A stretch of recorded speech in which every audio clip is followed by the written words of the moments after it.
So what happens for most of us, I get really depressed when things don't go as per expectations. I want 9 out of 10 accuracy in CR and I get 2 out of 10 and my brain shuts completely. You really do not do things like this. Please take care. I'll just suggest what you need to do. Again, you don't have to read any of these books. I'm sharing some of the lessons that are so powerful, each of them life altering. We know about the word postmortem. This guy talks about an approach called premortem.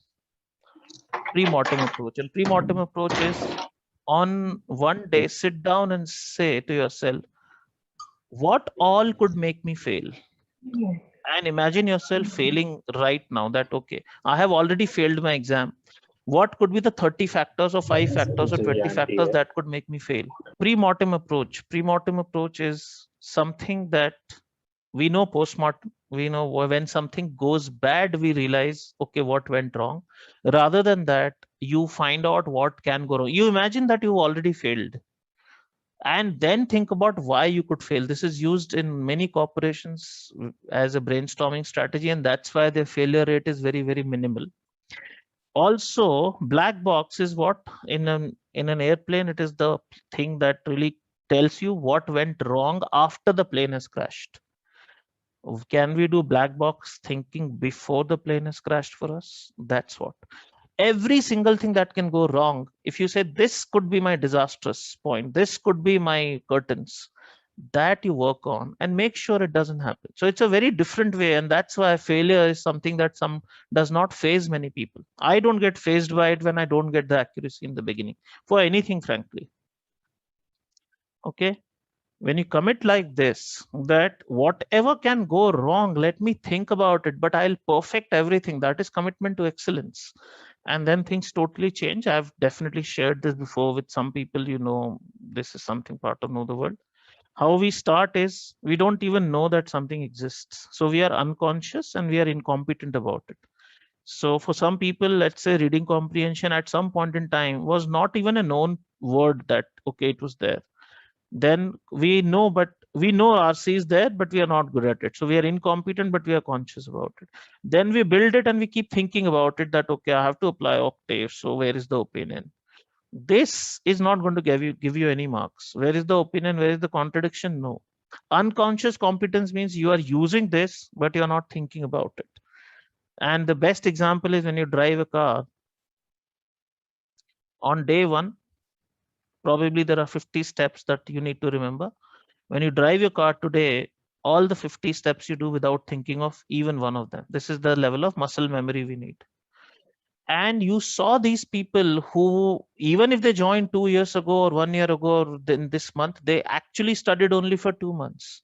Even if this wasted an attempt, why? Because one person, one RC went wrong. One person, one question in quant, one, they are very well prepared. So unconscious competence is when you don't have to think about what you are doing, but you are still being almost perfect at it.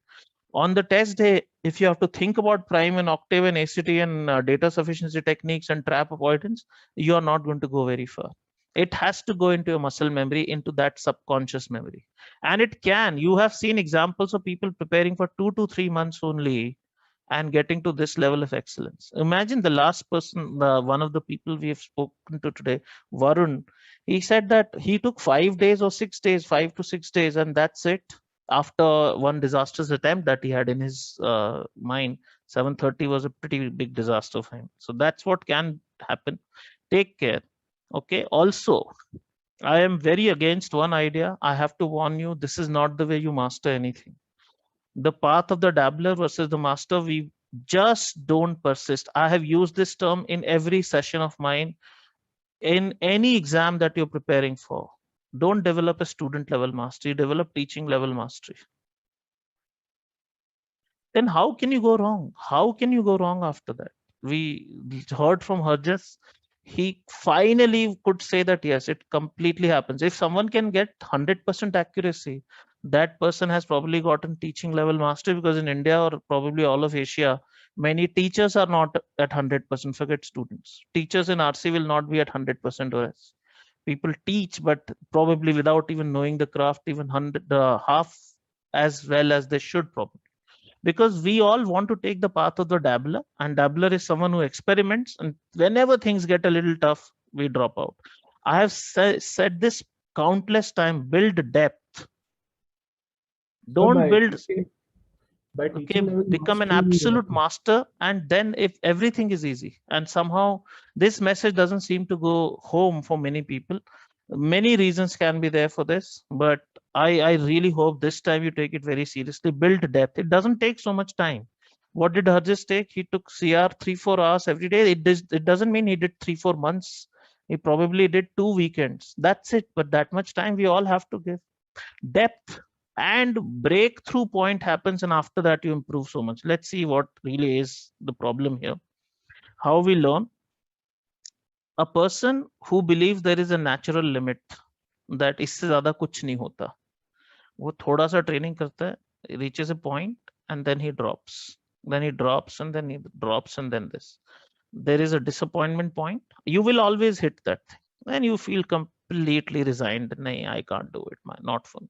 You look at something else that no, I mean, this is not for me. I'll look at something else. And the cycle continues. And you are never able to break that ceiling.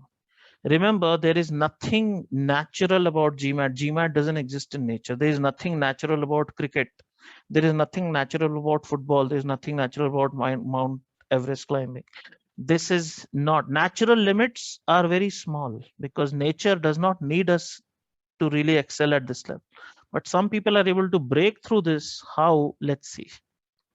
How that happens, that also I'm telling. One, when everything goes wrong, can you stay focused? You know that exponential growth is very small in the beginning, but that focus.